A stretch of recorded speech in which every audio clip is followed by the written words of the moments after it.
Welcome to Identity Unboxed, where we provide mentorship and promote representation for Black professionals in the advancement of the Black community. We are seeking guidance from exceptional Black leaders, scholars, and professionals with expertise in their respective fields. We hope to foster a space that promotes authenticity, inclusivity, and restoration for our listeners while exploring the intersection of our personal and professional lives. This project is a culmination of our lived experiences as young Black professionals to transform our life trajectories, to overcome adversity and reach triumph. Our intention is to inspire you on your path to discovering your purpose.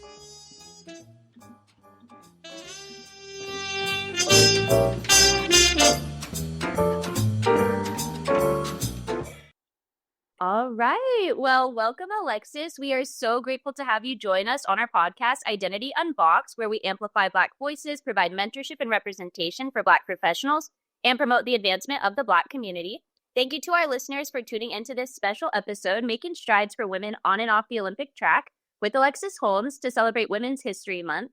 We are honored to be interviewing Alexis, an award-winning world-class track and field athlete representing Team USA. Alexis emerged as one of the brightest stars in U.S. track and field, making history on the world stage, and is currently a member of Grand Slam Track, a global professional track league that boasts matchups between the fastest stars in the sport. At the 2024 Paris Olympics, she advanced to the 400-meter final, setting a personal best of 49.77 seconds before anchoring Team USA's 4x400-meter relay to a gold medal alongside dynamic women Sydney McLaughlin-Levrone, Gabby Thomas, and Shamir Little. Their performance shattered a 36-year-old American record previously anchored by the legendary Florence Griffith Joyner. Earlier in 2024, Holmes dominated at the USA Track and Field Indoor Championships, winning the 400-meter national title with a championship record of 50.34 seconds. In August 2023, she was selected for Team USA at the World Athletics Championships, where she competed in the mixed 4x400-meter relay, securing a gold medal and contributing to a new world record time.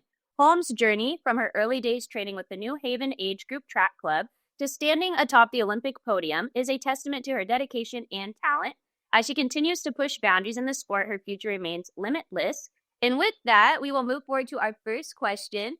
Your track and field journey started at a young age with the New Haven Age Group Track Club, which was founded by James Barber, who also coached your mother, Dawn Stanton, at Southern Connecticut State University. You continued to excel in the sport at Cheshire Academy, where you were named the 2017-18 Gatorade Player of the Year, setting a New Balance Nationals outdoor meet record time of 51.21 seconds in the 400-meter dash. In your early years, what inspired you to pursue track and field, and was there a defining moment when you knew the sport would play a significant role in your life path? Yeah, so I started running track when I was about 4 years old, so I started pretty young. New Haven Age Group has always been a part of my life. Like you said, my mom, she grew up being coached under Coach Barber, and so I didn't really have a choice when it came to pursuing track at that age. But ever since then, running has always been a part of my life and just something that I love to do. And I don't think it was until maybe my junior year of high school that I kind of realized that it was something I wanted to pursue in college. Initially, I had planned to play basketball. I had multiple scholarships, and I was convinced that I'd be one of the first women to dunk in the WNBA. But yeah, so I'm glad that I ultimately made the decision to switch back to track because it worked out. So yeah. It definitely worked out for you. That's so cool too to hear that, you were involved in so many different sports, but it sounded like track was kind of the one that you felt your heart was really kind of drawn to. And I know you said track ran in your family. How did that also influence you just with having, kind of the track spirit run throughout? Yeah, so I think my mom's kind of known as a local legend when it comes to track. I know most of her college records and high school as well haven't been broken yet. So she was, Wow. yeah, just an all-around athlete. She was a sprinter and a jumper. So I think it just kind of was in the genes. And I was told from a young age that, I was talented and special when it came to running. I know I used to always cry anytime I had to run the 400 as a kid. My coaches, they knew what they were doing. Yeah. And that ended up being your race. So Yeah, exactly. And so it all worked out, but yeah, it was definitely in the genes for sure. That's amazing. I know me and Tiana, it's funny because we actually met in high school on the track and field team. Oh, nice. So yeah, so that was like the first time we ever met. I was a freshman. I think she might have been a junior, and we slow compared to you, but before How we'd be jogging next to you. I mean, yeah, but the 400-meter dash was my main event, and yeah. so it was the same where my coach was like, "Oh no, you need to run this," and I was like, "Oh my god!" Like I know. that last 100-meter stretch, it's like the world is collapsing, but you got to keep going. Yeah. Yeah, I respect anyone that runs that race. That in the 40-meter hurdles, I have no idea. I can't comprehend. I know. It's such a love-hate relationship, honestly. Yeah. And I was going to ask you, like, with the relationships, I mean, you were on a dynamic team with like powerhouse women. You broke, an American world record. Like, how was Mhm. that? Just like being surrounded by such, strong, amazing women that were so successful. Oh my gosh, it was one of the best experiences I've ever had. The US women's 4x4 specifically, we're just known for being super dominant. And so it's like a little bit of like a weight that comes with that. But with the ladies we had out there, I knew that we would get the job done. I mean, all we had to do was get to stick around. So Yeah, yeah, I had complete faith in us for sure. that's so cool. Yeah. I love that. Do you feel any like being the anchor when you run anchors? Do you feel any like pressure in that? Like, is it like the pressure's on? I better pull it together. Like, what's going through your mind when you're running that last lap? There's definitely a lot of pressure that comes with being the anchor. It's always very nerve-wracking, like having to watch the whole race kind of unfold before you actually get a chance to run. But I don't know, I've always been an anchor. I've been, a captain on most of my teams in high school and youth teams, and so I'm kind of used to taking on like that role, I guess. And so I just embrace it. You don't really have any chance but to run fast as the anchor, because the adrenaline, everything. So I don't know. I think it's kind of fun. I love that. Yeah. I think that leads great into our next question. So you continued to showcase your undeniable talent at the collegiate level, where you ran at Penn State and the University of Kentucky. During your time at Penn State, you set the school record for the women's 400-meter dash and were named the Big Ten Women's Indoor Track and Field Freshman of the Year in 2019. Upon transferring to the University of Kentucky, you continued to improve your performance, setting new personal bests and breaking records.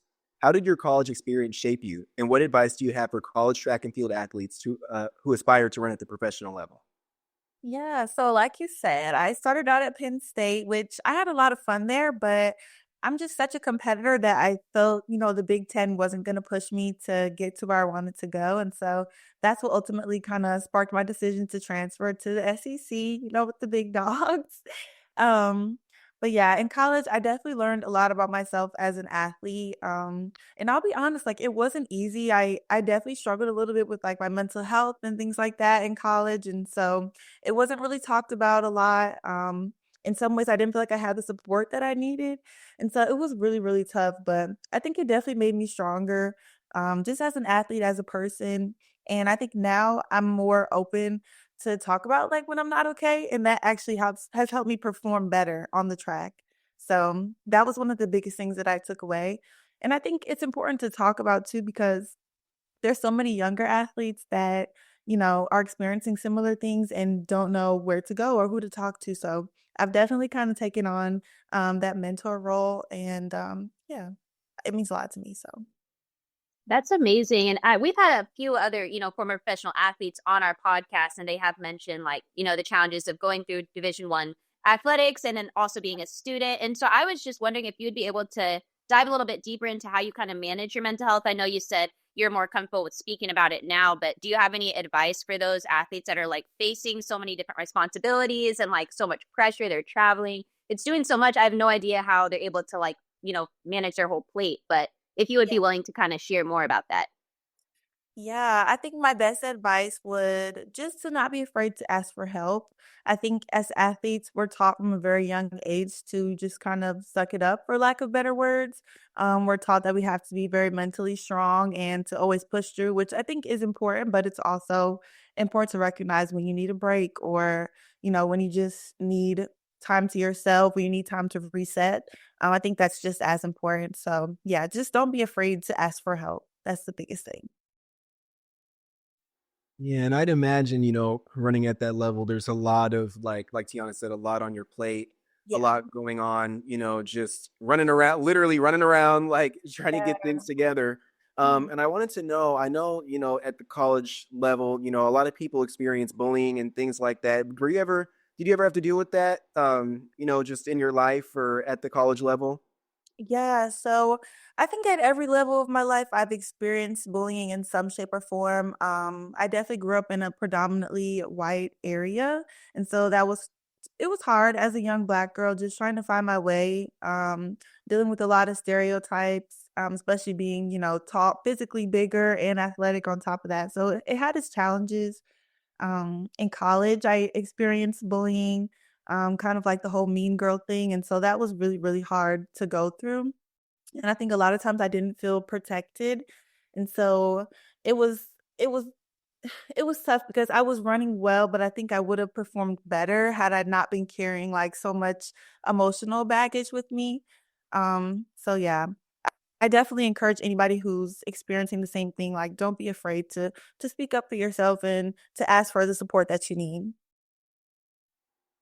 That's awesome. Yeah, we can totally empathize with that. Growing up in a predominantly white town, that's very hard, but you should be proud of yourself because look at how far you've made it. And you know what they say, if you don't have haters, you ain't popping. So look at me now. There you go. Right. No, yeah, no, I'm so sorry to hear that you had to endure that. And like Brad said, I don't want to speak for him, but we can definitely relate to like growing up in predominantly white town and feeling isolated, but also like you're so visible to everyone around because you're often like the only, and it's like you feel the pressure of having to always excel, work twice as hard, like just to prove yourself because people already doubt your capabilities. But yeah, I think it's so important that you share, your experience with other young girls because a lot of times, like people say, you said your mental health was suffering during that time and you were still performing at an amazing level, but you may have performed so much better if you did have that support. And so encouraging people to speak up is very critical. Yes, definitely. Great. And then moving forward, at the 2024 Summer Olympics in Paris, you finished sixth in the 400-meter dash with a personal best of 49.77 seconds. You also ran on the U.S. Women's 4x400-meter relay team, where you anchored the team, running a split of 48.78 seconds, clinching the victory for your team and winning a gold medal. Can you share a significant moment about your experience competing in the Olympics, along with the most challenging aspects of preparing to compete on that global stage? And then also, what did achieving this accomplishment reveal to you about yourself? Ooh, okay, I love this question. It's a big one, so take your time. Got it, yeah, for sure.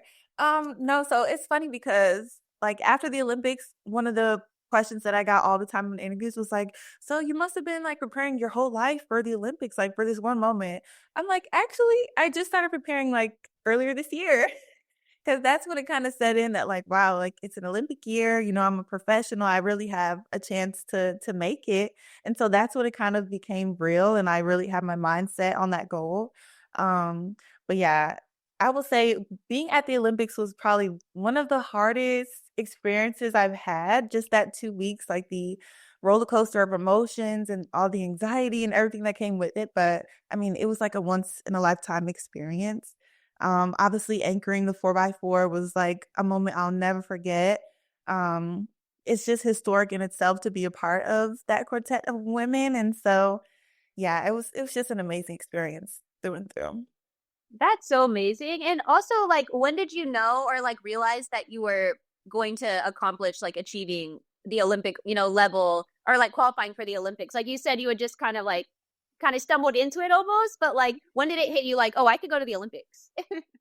I think when we got to US trials, that's when it got really real. I always tell people I think US trials is sometimes more nerve-wracking than the actual, like, major championship just because of how competitive it is and, like, the depth that we have in the US, especially in the women's 400. Um, but yeah, I think that's when it really hit me like, "Okay, girl, like, you have one chance to get it right. We gotta get through these 3 rounds," and I sometimes still think back to, like, a final at US trials where I went from I think maybe from, like, 5th place to 3rd place, and, yeah, I don't know, I found a way that day to be like, "Nope, I'm going to Paris. Like, I'm gonna We're go." like, this is it. Yeah. Is there like anything you do to prepare like for those races? I mean, I feel like that's just such a like stressful moment, like Yeah. very anxiety inducing. Is there like any like routine you do before those big races? Ugh, to I would calm yourself or Yeah, I would say for me, like, especially if we run in the evening, I have to do things to kind of distract myself. So, like, sometimes I play Sims, I watch Love is Blind or Married at First I like Sight. Love is Blind, yeah. I love those type of shows. Like, I'm such a book romantic, so I'm like, Mhm. here for Yes. it. But yeah, I try to distract myself, and I think I try to wait maybe until like 3 hours before. That's when I'll start to visually prepare, like in my mind for the race. I don't like to like mentally fatigue myself too early out by thinking about the race, like, days and weeks in advance. So I try to be very mindful of that. That's great. Yeah. That's awesome. I wanted to know, like, when you cross that finish line in the 4x4, I know it's normal, it's probably all a blur. Like when you're in it in the moment, it's like, you're just in the Yeah. zone. But Mhm. what was that feeling like when you crossed that finish line and realized, like, oh my gosh, I'm in the Olympics and I just got a gold medal and, I secured that victory for my know. team? It's so weird because the only moments that I remember from that race is like waiting for the baton. Like I can still see them like coming down the last 100 before I got the baton. And I remember like coming off the last turn into the straightaway. And it's weird because it felt like it was happening in slow motion almost. Like I know I was running fast, but like it literally was happening in slow motion. And I just remember coming across the line and having this moment of like relief, or I don't know, just feeling like, okay, like the job is done, like we did it, and you're leaving here as an Olympic gold medalist. I mean, that's like so surreal to even say. It still feels weird to say to this day. But yeah, I just felt like relief, like, we did it. That is so cool to hear. And yeah, I Yeah. bet it felt like you were running slow motion because it was like, wow, like the gravity of the moment so big, but like you were definitely running really fast, like faster than lightning. So Thank clearly. you. Yeah. I I know. watched it and I was like, yes, I'm a big Czech fan. So I was like, look at them. Right. I was not even thinking. I just was running Yeah. for my life, literally. Literally, yeah. That's so cool. Yeah. Yeah. 48.78 split. That's definitely running for your life. So yes. So I think that leads good into our next question. As a woman competing at the elite level in sports, how do you view your influence as a role model to young women aspiring to be athletes? Additionally, with your newfound role, how do you navigate the increased visibility of your life? And what strategies do you use to stay grounded and practice mindfulness now that you're like on this level where you have so many followers, everyone's watching you and Yeah, so I think I'm somebody who's always prided myself on being a role model, especially to young girls, but young athletes in general. Um, I can definitely tell since my following and stuff has been growing, I've gotten a lot of more DMs and younger girls reaching out to me for advice, or even just like a little bit of encouragement, which I think is really important too. And so, yeah, I've just always kind of embraced that role just by being myself authentically. So it's been really, really cool to be that person for them. And I think when it comes to managing, like being, in the public eye and everyone wanting to know what you're doing and where you're at all the time, I think it's important to take breaks from social media, and I think also to not to internalize so much what we see on social media. Definitely a lot of opinions, sometimes good ones, sometimes bad ones, and so definitely have to be mindful to just stay true to yourself and not internalize things that could potentially, make you feel less than what you are. So, It sounds like you're really grounded and you take that time for yourself to really prioritize your wellness. And I was going yeah. to ask you, was there anything like unexpected that kind of came with, I mean, this newfound fame? I feel like, professional athletes like you are a huge influence, especially to like younger people. But was there anything like super unexpected that you have encountered? Mm, I wouldn't say super unexpected, but there's definitely a few fans that go a little over the top, and I'm like, how did you not Okay. ask to be here? Right, right. So I've experienced a little bit of that. Just Yeah. having to be mindful about like, not posting your Your location safety. Yeah. and like, yeah, just being very mindful about safety, especially as a woman. So yeah, definitely you have to focus on stuff like that. No, that would be nerve-wracking for Yeah. sure. Yeah. And I'll let Brad ask this next question. He was super excited to ask it. So, Brad, take it away. yeah, so you go by Tiny, also known as the Barb. What inspired this nickname and what makes it a core aspect of your professional brand?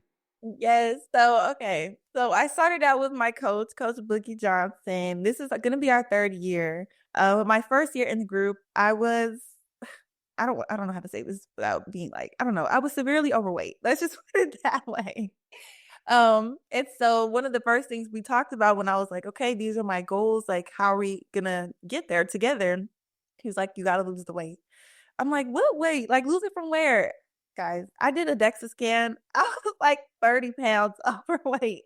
I had no idea because the transition from college to professional, you have no idea how much your body really has to like transform and change to be able to perform at that level. So that's kind of where Tiny came from because I lost the weight and like he was really proud of me. So everyone in the group started calling me Tiny. So yeah, I kind of took that on. And then the barb, of course, you know, I'm known for being very polished, always in pink, nails, lashes, the whole nine.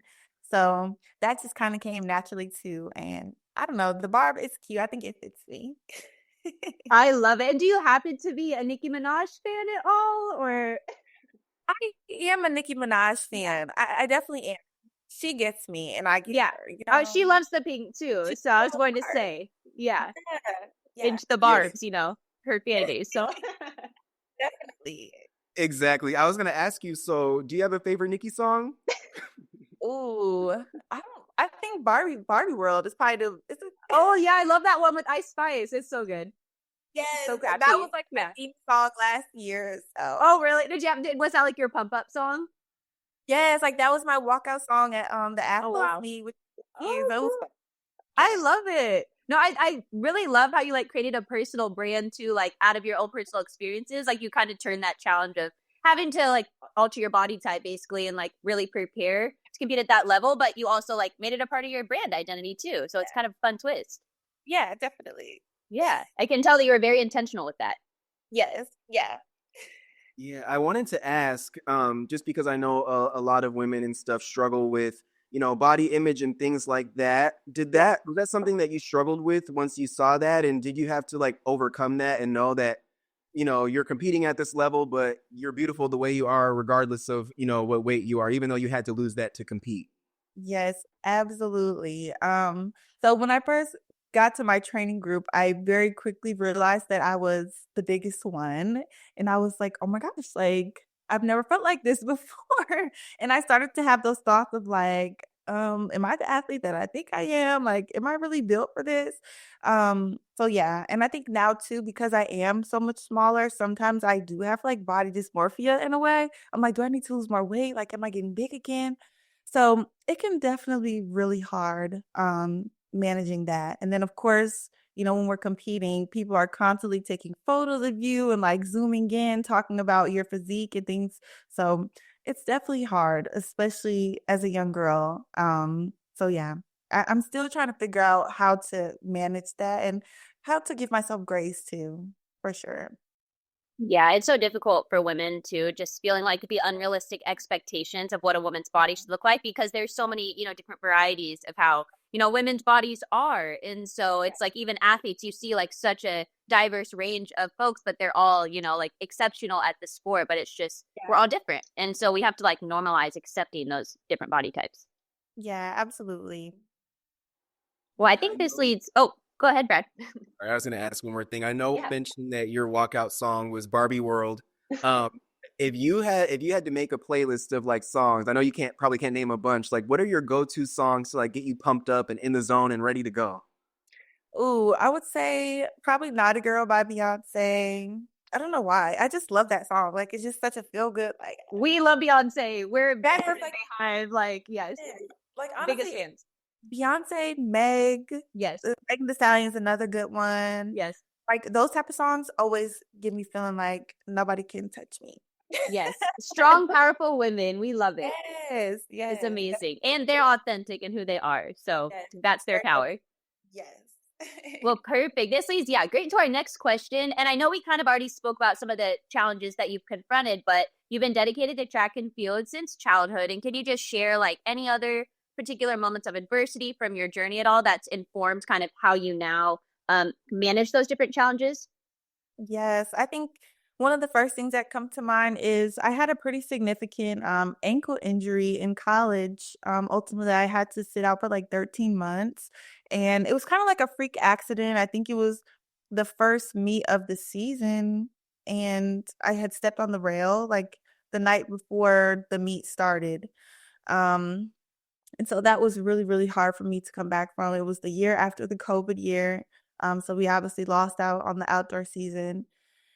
And I just remember feeling like very helpless and like defeated. I was worried like if I was ever going to be the same athlete again because, the ankle injury was pretty significant.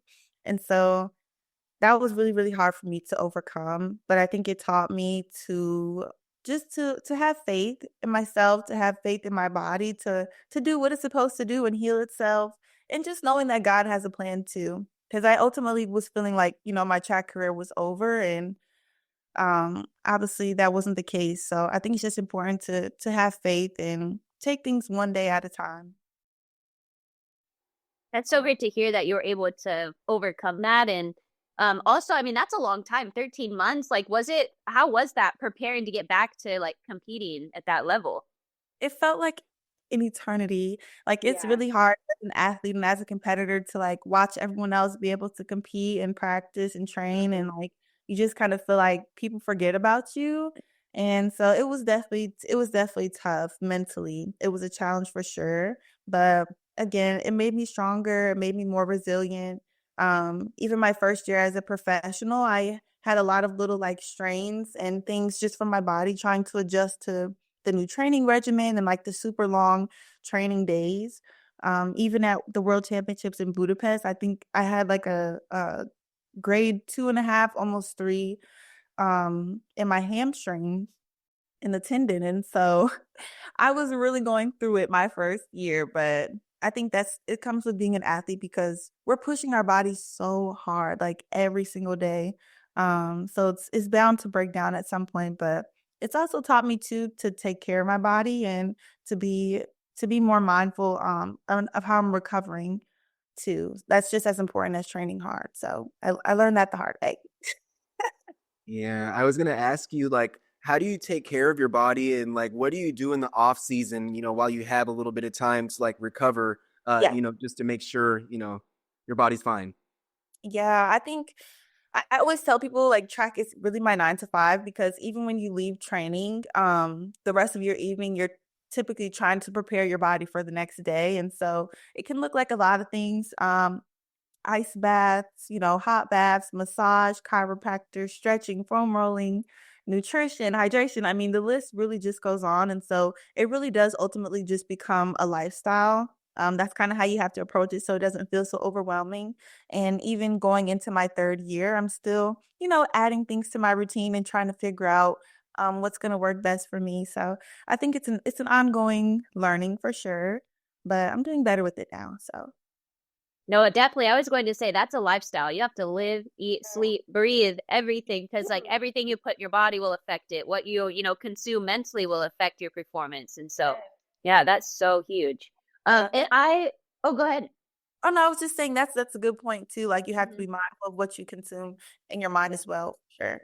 Yeah, yeah. I was wanted to ask you, like, I know you said it's your 9 to 5. Like, I imagine you are training all day, and I mean, some other sports athletes they're making like millions of dollars. They're on contracts, like NFL players, NBA players. Like, women are notoriously underpaid, especially athletes women that are athletes. And so I was just hoping to like get more insight into how you've navigated that, like just financial stability too for women that do want to compete at that level, because I know like the track athletes, it's kind of like you're on your own. You're flying around the world and it's like it's phenomenal that you make it happen, but I imagine that's like really challenging. Oh my gosh, it's so challenging. And I think, like you said, in track and field, a lot of people are like severely underpaid. And so it can be really, really hard just trying to support yourself. I know there's a lot of people who have to go to training and then go to work after, which I could not even imagine because of how much, energy we're exerting in these workouts. Um, but thankfully, I had a contract coming out of college, and so I'm really, really thankful and blessed that that was the case for me. Also, I've gotten a lot of support from the USATF Foundation. They do a great job of supporting athletes that have a lot of potential, but maybe don't have the financial stability that a lot of the bigger names have. So yeah, I hate to say it, but some people are just the lucky ones who get a contract right away. So yeah, it's definitely a challenge. It's a challenge. Yeah, and I know you mentioned, like you said, track you view it as like your 9 to 5. And in various industries, people often get like so consumed in their work because sometimes it can like become their life. And so I wanted to know, like, what do you do outside of track that, makes you happy and that keeps you excited? Because I'd imagine you're so busy. It can be hard to like nurture those other things that you're passionate about. Yeah, I'll be honest.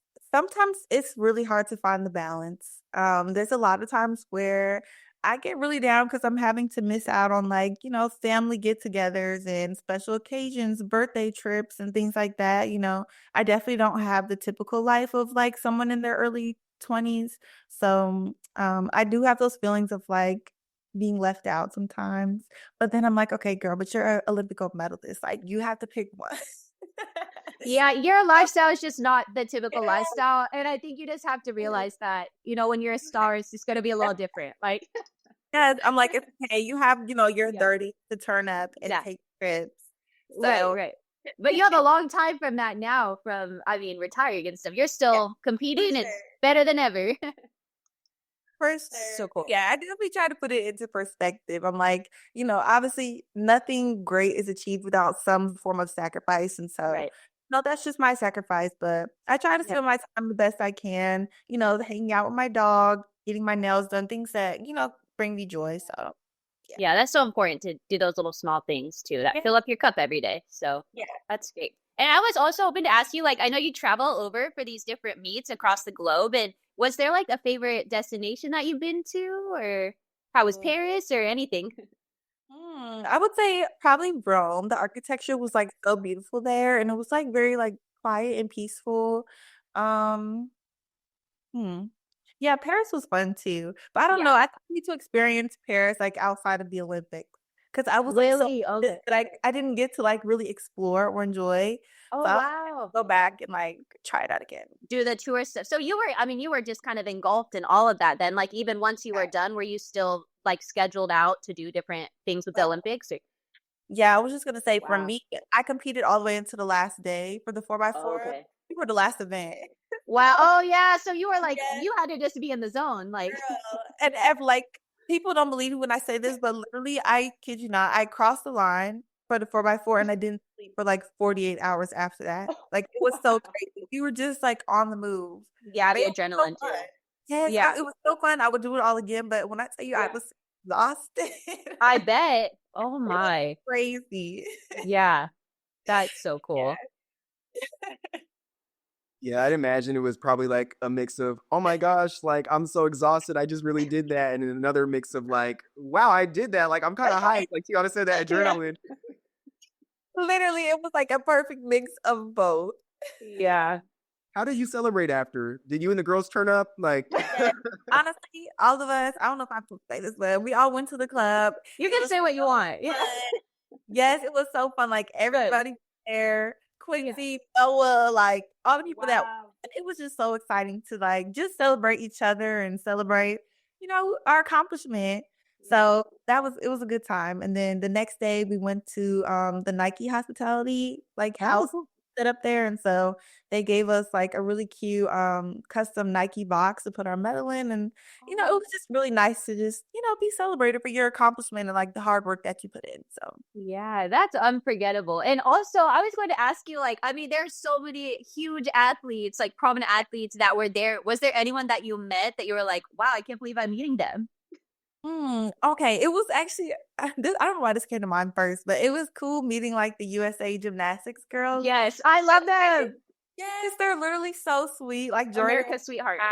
yes. Like, oh my gosh, you guys are so Oh, compared to me. that's so cool. Yeah, Wow. I don't know. That it was cool to like meet them. Simone was Yeah. there.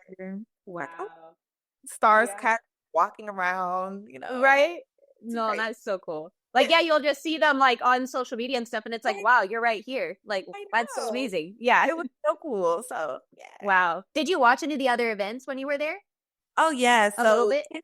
yes, they had it set up to where like in our team lounge we could watch all the sports like throughout the day on the Oh, cool. TV. So yeah, it was really cool to like be cheering on Team USA and all the sports. I really liked watching volleyball, and like the beach volleyball was so fun to watch too. I think that's what I want to do when I retire. Like I would play beach volleyball. Yeah. Maybe that's your next phase. I think so. Like I Yeah. would be good at that. So we'll see. I love it. I love that. I was gonna ask, outside of, sports, is there anyone like growing up that you, or even, to this day that you really look up to? Yeah. Outside of sports, this is probably gonna sound like cliche, but my grandfather. Like I don't he's always just been like the one person in my life that I've just looked up to in every in every aspect. He didn't come from much. He grew up in extreme poverty. He raised my mom on his own at 17 in a one bedroom in the projects and like put himself through school at Yale. And he's just amazing in every sense of the word. He's very selfless and like humble. And I just feel like he's such a big part of the reason why I am who I am. And so, yeah, he's just somebody that I've always like looked up to and wanted to be like. I'd imagine he's very proud of you, huh? Yeah, yeah. Oh my gosh. I get emotional every time I think about him. But yeah, he actually was able to just come watch me run at the US Indoor Championships. And I think Cool. that first time he got to see me run in person since Wow. freshman year of college. And so it was really, really special. Yeah, to have him there. That's so cool. Amazing. Yeah, phenomenal. That's really amazing that he was able to overcome like his circumstances too. And then now to see you like make such a big impact, he's probably like elated. No, definitely. Like Yeah. yeah, he completely changed the trajectory of my life. And so Yeah. I'm just, forever grateful to him. So yeah. That's amazing. And I think that actually really leads good into our next question. Mhm. Think back to your childhood as an eager, bright, young Black girl. If you Yeah. could go back in time and give your childhood self a piece of advice, what would that be? Ooh. I would tell her to trust herself, and to believe it when people tell you that you're something special. Um, yeah, I think a lot of times other people can see like the greatness in you before you see it. And it wasn't until I started to truly believe that and like walk in that special things started to happen. So yeah. I love that. I'd imagine growing up, and I think everyone experiences this to agree, especially when you're like in a competitive sport. How do Yeah. you stay solid in yourself? Because I'd imagine it's easy to compare yourself to this person and that person, especially like in general, like today, you see people on social media and you might, just have those comparisons. So, how do you stay confident in yourself, in such a competitive sport? Yeah, I truly believe that comparison is definitely the thief of joy. It's so important to just know that like what's for you is for you and that's what's important. I think God made all of us different on purpose. And so, yeah, you just have to love yourself as you are, where you are, and just trust that things are going to work out for you. I think everyone has, different talents and things that make us special. And so it should be exciting to you to like try to figure out what that is and like how it's going to make a difference in the world. No, I love that. That is so uplifting too. And it's kind of like that saying people say it's like stay in your own lane. Like for you, literally, like stay in your own lane, and then you'll find like your Literally. purpose. And Yeah. that's the thing is like people feel like they need to like replicate what someone else is doing or they have a role model and they're like, I want to do whatever it took for that person to get where they are. But it's like you have your own unique path. And so you have to follow that path and also be able to, adjust and adapt as you go along because you don't know what's going to happen. Things happen unexpected all the time. So Yes, absolutely. Like you said, I think it's definitely important to have role models and people where you're like, oh, I want to be, like them one day, but definitely always stay true to yourself. Nobody's journey is the same. And success is never going to be a linear, straight line. So always stay true to yourself along the journey. That's so important. I love that. Yeah. And that's a big part of, our podcast. Every single person we've had on, they've been doing something in their career for like 10 years, decades, or, they're exceptional at what they do. But they've said like the success was not linear. There were times where they were like ready to quit. They thought they were going to pivot into something else, but like they just remained steadfast. And that's when Yeah. they, ended up hitting it big. So Yeah, definitely. cool. And then, yeah, moving forward, I know you spoke about your recent track meet with USATF, and last month you dominated the women's 400-meter dash, winning that championship. And in April, you are set to compete in the Grand Slam Track's inaugural meet in Kingston, Jamaica. What are your goals for the 2025 season, and what message do you have for your fans and supporters who are rooting for you? Yeah, so I'm super excited about this season. I know it's going to be another super long season, but last year I did pretty well physically and mentally, making it all the way through to the end. So I'm feeling optimistic. Obviously, Grand Slam track, super excited to see how that's going to go. I think it's going to be a lot of fun competing against, the best of the best. As a competitor, I love that. So looking forward to it. Um, so yeah, I'm excited. And I think for the people that are watching me, I just would want to say like thank you for your continued support because it takes a village. And I think sometimes, people might not think that what they say makes a difference, but even just seeing like one positive comment or like one like I'm proud of you or something like that, it really does make a difference. So I appreciate it a lot. I love that. And also at that meet, are you going to be competing against some of your former 4x400 relay team members? I am. I think in Wow. the first one, I think Gabby's running the two of the Cool. four. Maybe Shamir. Oh no, she's in the hurdles category. But yeah, I think there Okay. would be like a little bit of overlap. Probably Sydney might run the 400 a few times. So we'll see. Wow. How is that kind of like, I imagine, are you, I mean, probably friends at this point, but how is that like competing with people you care about so much? I don't know. It's tough. I think You that's separate it, yeah, that's the hardest part yeah, about track is like it's a team sport, but it's but also it's individual. very much an individual sport. And Yeah. so yeah, we're always trying to find the balance between being competitors, but also, like you said, being friends, being supportive of one another. So I think that's important too, especially as young Black women trying to find our Mhm. way. We don't want to try to tear each other down. So I Yeah, think it's important to find that balance for sure. that's so cool. Yeah. Yeah, and I think that can be fun because that's that like friendly competition where it's like we're Right. teammates, but right now we're pushing each other to be Yeah. better. So I'm Yeah. gonna try to beat you right now, but Right. But I'm Like, also going to make you better. Yeah. okay. Wait, we can kiki after the race. Yeah, yeah, yeah. I love that. Yeah, get your drinks after, and celebrate. Right. Hopefully you both PR. Yeah. That's amazing. And also, have you been to Jamaica before? Is this the first time? So I ran at the Jamaica Invitational last year and I won. Okay. Yeah, it was a lot of fun. Amazing. They definitely embraced me. They were like teasing me, saying I could come run for them. Oh no, you're like, no. I'm like, you have to find a Jamaican husband or something. I'm gonna have Yeah. to, but That's no, so they were funny. like, yeah, but they were super friendly and like, Wow. of course, Jamaica's all about So track. good. Yeah, the energy was so fun. So I think it's gonna be a great time. Yeah, no, I loved watching that documentary Sprint. It was so cool to like see all the different athletes' lives and stuff too Yeah, across the world. yeah, I thought that was really cool to see too. That's amazing. Yeah. I love that. Do you feel like you got a really strong start to the season after winning that championship? I do. And I think going into indoor world championships, I'm super excited too. Last year I got a bronze individual. So of course this year I'm going for the gold.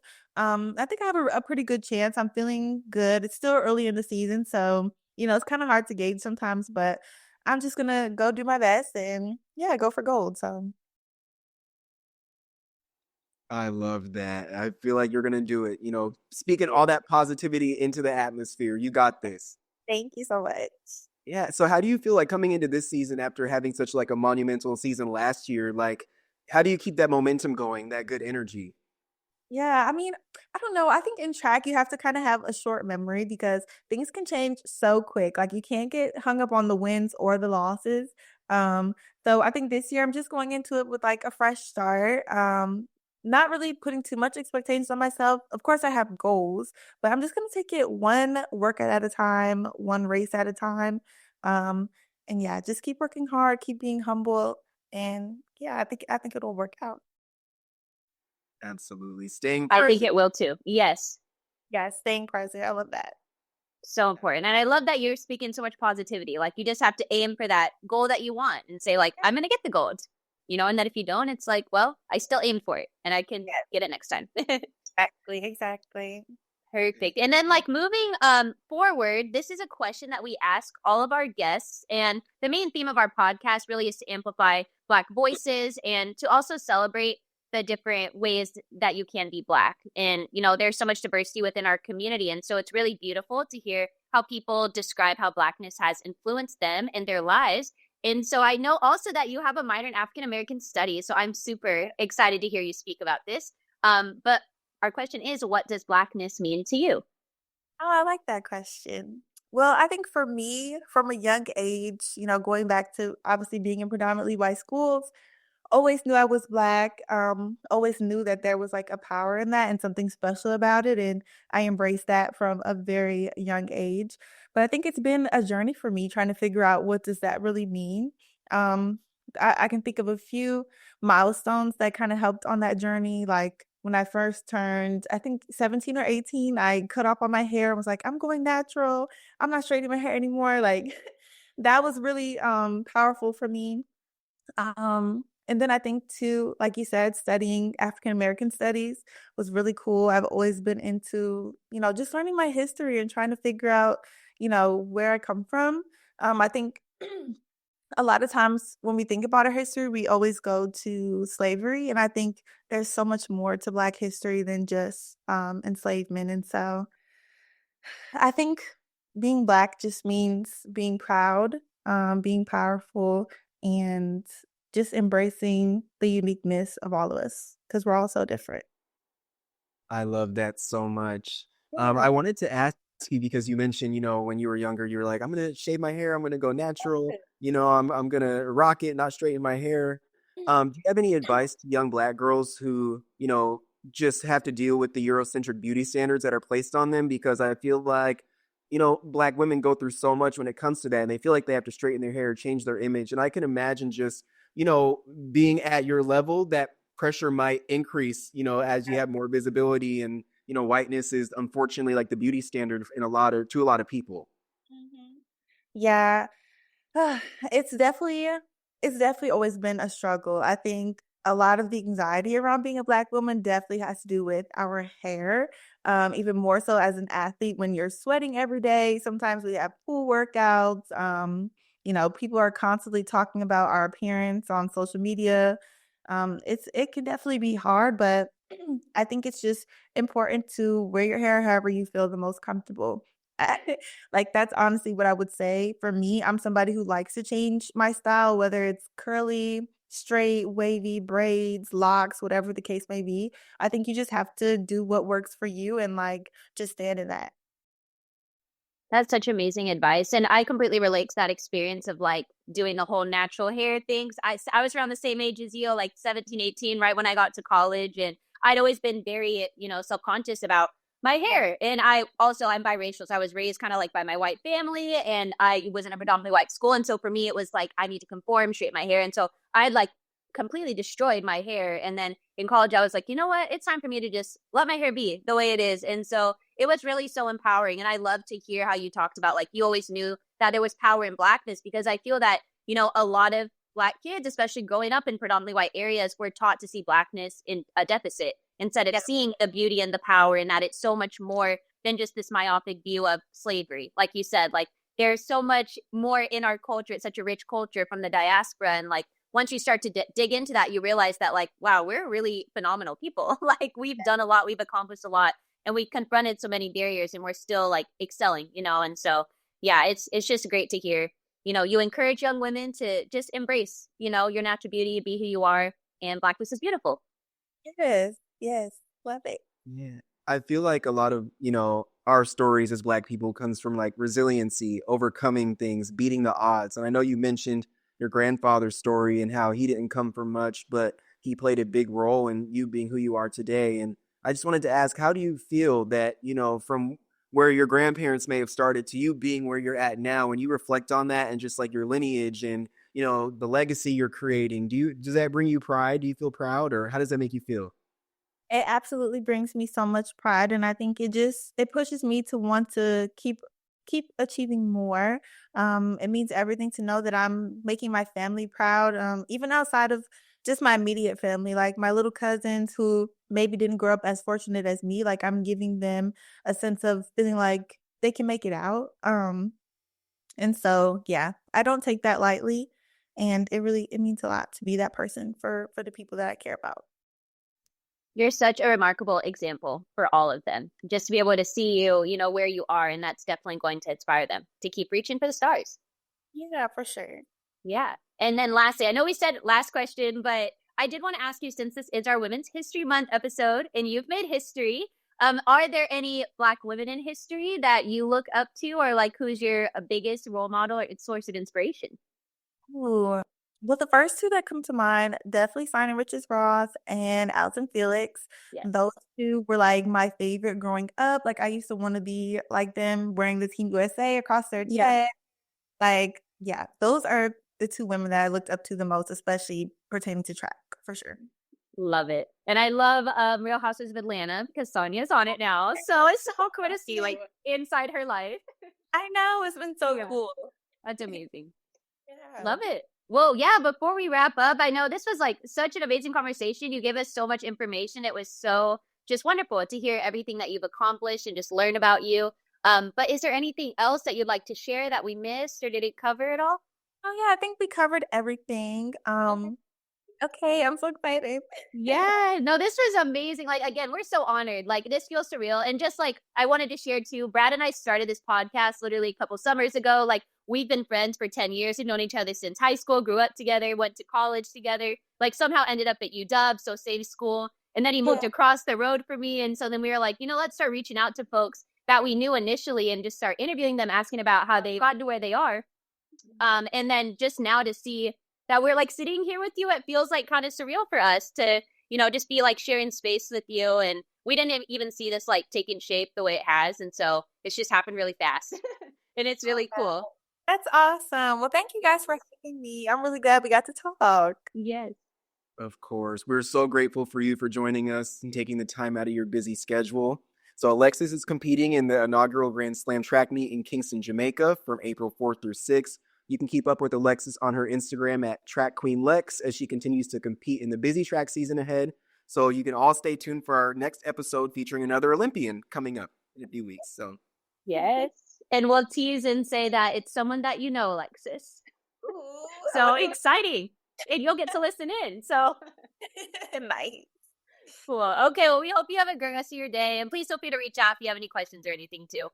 Okay, will do. Thank you. Nice to meet you. Right. Thank you. So nice to meet you. And good luck at your meet. Thank you. What are you watching? No. Yep, we sure will. Thanks, y'all. Bye. We are so grateful for your support, and thank you for listening to Identity Unboxed. Authenticity is your guide to cast an impact on the world that you will be proud of. Signing off with pride, Tiana And Brad. Thank you so much.